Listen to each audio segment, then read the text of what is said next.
So, what is up, guys? Welcome to some card reveals. Some nice card reveals. So, I kind of figured they were going to do Angel Feather first. Like, show us something new before you get into some of the old stuff. Technically, set 4 is 6 clans. 6 clans just because that's when the season ended with these last couple cards.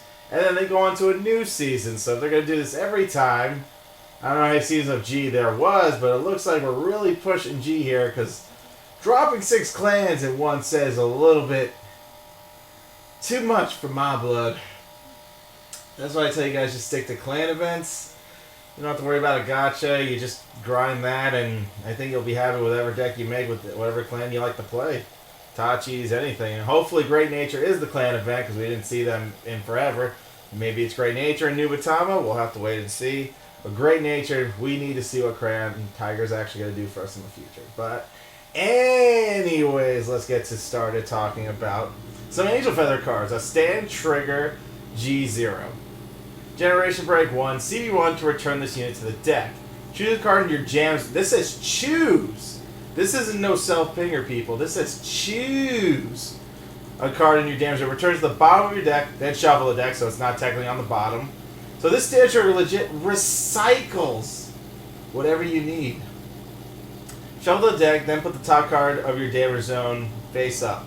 Draw a card. You can only activate this ability once per turn, including cards with the same name. So they had to hard once per turn this because there is a way to loop this a lot. I guess back in the TCG days where Sika told me you were able to loop this like a motherfucker. Like this was just like very ridiculous because you're able to stack triggers pretty much by keep playing this and you're drawing a card, and you're getting your deck back with like heal triggers or stand triggers or whatever. And you can keep doing ref rows, you can keep putting your ref rows back in the deck and pretty much put anything you want really, but that's just, obviously that's over-exaggeration of the story. I think that's actually really good, period, that they made this once per turn. Because if you're able to do this every time, this would actually be pretty busted in Zero's format in general. You got all your heal triggers in the damage zone. Great. All those are going back then. Like, this is Legioning without Legioning. It's a CB1 just to put anything you want back in the deck. Jesus. I don't know how I feel about that. That sounds a little crazy. And a stand trigger is a stand trigger, but that stand trigger actually says draw a card. Not from boosting. The thing about this one, this doesn't even come from boosting. This doesn't even come with Vanguard name. This is just a generic stand trigger that says put a card back in your deck and draw a card in Angel Feather, so as long as you're on Generation Break 1.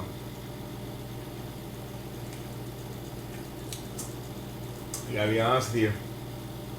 That's pretty nuts. Anyways, Dreamlight Unicorn. It's a rare. AK. What it does is on play, CB2, choose a card from your damage zone and heal it. Yo, we got some Ergodial support, am I right? Yeah? No? Okay. Obviously not. Because Ergodial costs CB2. But this card comes with a couple extra effects. When this unit leaves the rear guard circle, put the top card of your deck into the damage zone. However, this unit has resist. So obviously, this unit has some integrity to its name about doing things, and that being, you might not have this in the front row. You most likely will be keeping this in the back row. So you never take a damage, pretty much. And, yeah, I mean, at best, every time you top deck this, you won't be able to intercept with it, but you automatically heal, which can be more beneficial due to PGs, going back to 4th damage, using heal guards. So you have that. So seeing this is very interesting. The only way this unit would ever leave the field is by an all effect. So this card has a disadvantage against Brawlers. This card has a disadvantage against Chrono Command Dragon. Just hypothetically speaking, Chrono Command Dragon swings at 4th damage. This card's in your back row. He gets his effect off. You lose the game. Because 1 damage goes through, and Chrono Command returns this back to the deck, implying that this card did leave the field, which means you take 1 damage. So, means you would die. You lose. I feel like Chrono Command can be run more because knowing people's mindset for this card, if they are going to be running it, I don't know if they are, but it is a heal. A heal's a heal. Just depends on the situation, really. The only thing that can really hurt this card is Chrono Command, which isn't a lot of cards that can hurt it. Interesting enough. Chrono Command's the only card that can stop this. Or, you know, try to kill you at 4th damage. So, your opponent won't even have to deal with PGs or heal cards because you had the audacity to put this card in the back row and just to heal from 5 to 4, and your opponent's going to Chrono Command that and you're going to lose where you won't be able to guard. It's a hypothetical, obviously. You don't know that's going to happen, but I'm pretty sure the average player might not see that, but a smart player will be like, oh, I can just Chrono Command, return that, you lose. Congratulations on healing, but I'm just going to return that and you still take the damage, and I don't have to go through any guards, because I just pushed you from 4 to 5, and this is going to be your 6 damage. Like, seriously? This card is high risk, high reward, but it depends on the opponent, really. The only way this card would fail is going to be against Gear Chronicles. I mean, to me, this card implies, you know what? If I'm going to start seeing more Angel Feathers on the ladder, I'm just going to run more Chrono Command. I'm just going to return it because Chrono Command says return all. Resist doesn't mean shit. Of course, resist is always great because Bermuda Triangle has it, but this resist comes with a very bad restriction. You have to take a damage after it leaves the field. Anyways. Mobile Ward Healing Palace. Vanguard and Rearguard effect. Oh, I like that. Rearguard effect, too. When this unit hits the Vanguard, CB1, look at the top 3 cards. Put 1 card into your damage zone. Then call a card from your damage zone. If that card was face down, put it face down, then but any this effect. So it's like any other Angel Feather card that they made for 0. But this card comes with multi-attacking. What do I mean by this card comes with multi-attacking, people? This is really solid. You're going to want 4 of these because this makes a multi-attack. It's Asmodeal. It's all those cards that create... It's Hermes, but 10 times better. Because it actually can replace itself with a G2 on the side.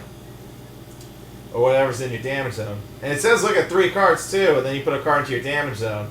So technically, this is just Ezreal 2, or whatever card that does it, like all the top 3s, top 4s. But this card is good because it's battle phase shit. So yeah, Angel Feathers seems to always have multi-attackers, but this one seems to be the more consistent one due to the fact that it's an 11k body.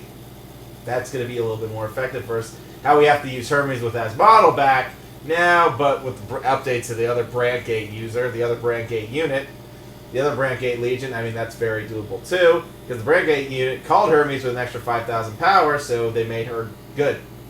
So you had that as well. Black Shiver Gavrail, my favorite.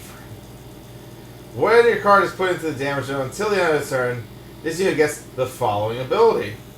All of your front row units gain 2,000 power for the turn.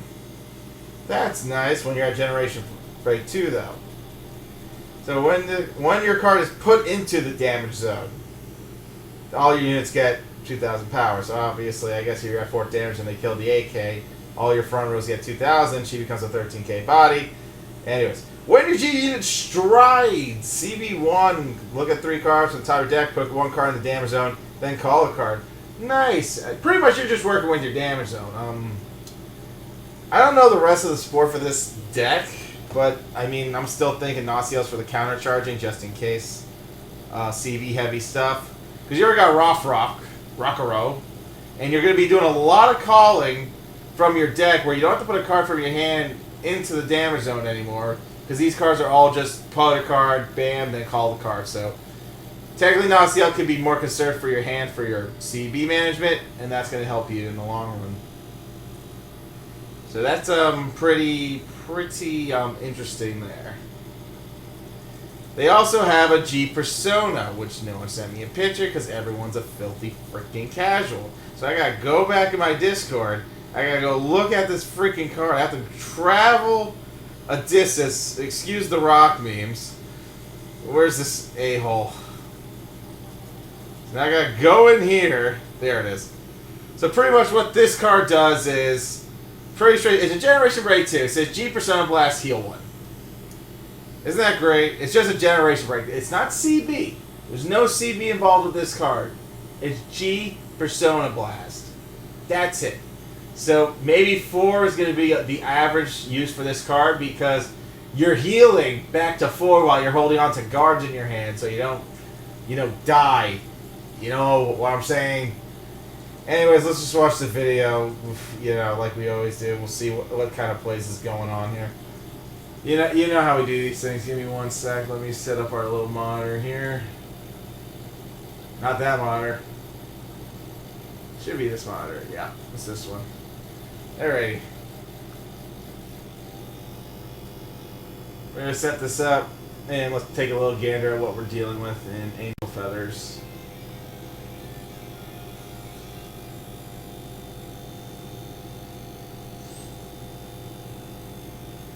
Alright, so we're going to... one Harmonic Messiah, always for the Link Joker matchups.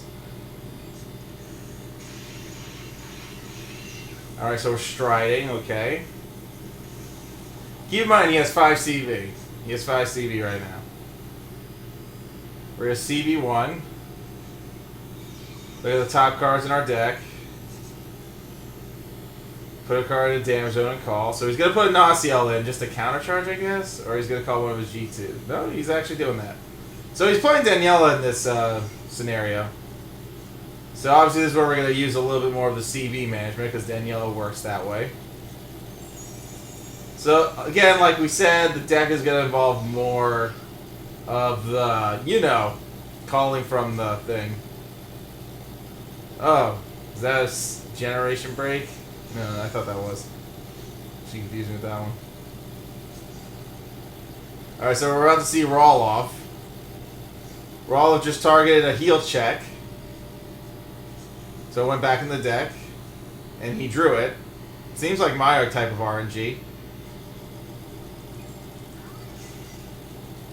Honestly. So he puts that card in the back.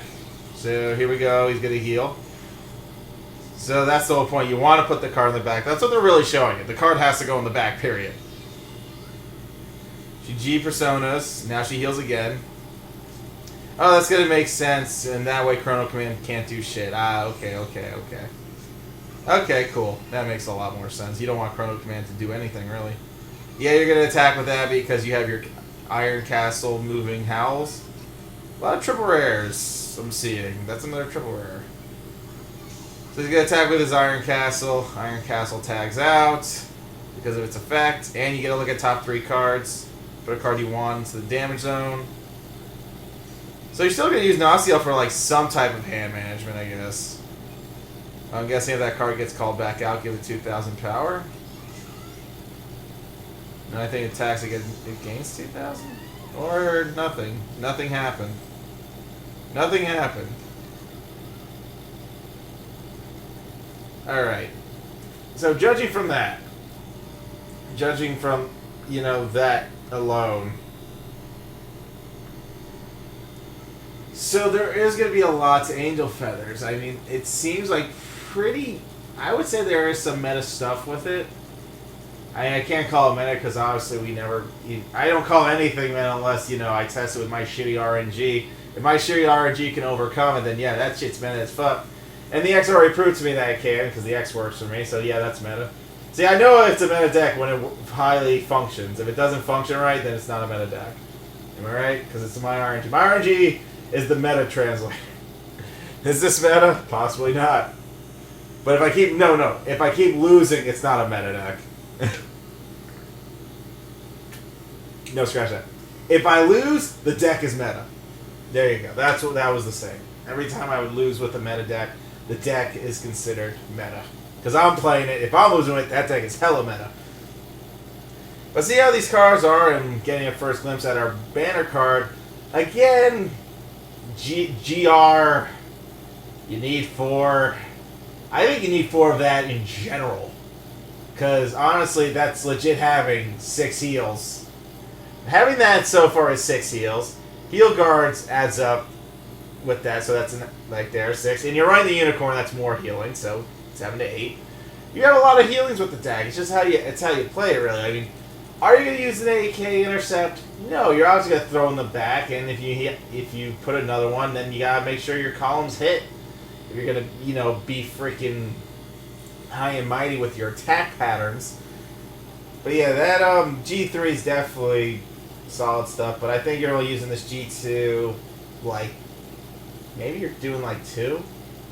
I'm not so sure. I guess it depends on the game you're playing. Kind of depends, because you can play like 2 of these, kind of, put 2 in the back. I mean, you're minusing a booster, but you can kind of do a little bit more because you have your 9K units and stuff, so they'll hit intercepts.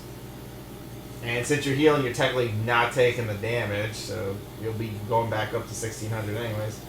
And if a card goes into the damage zone, well, your card goes up to 18K. So that's another thing about this card that is very intriguing, because this is Rafael. I mean, not as OP. Well, no, it actually is Rafael in a way. Because you get a trigger, it goes up to 23K. It's a cross-ride number. This card just became Rafael to me. But in order for this to be a perfect Rafael, you need Generation Break 2. So you need to go through the heal process with this G2 so you can profit a 23K shield.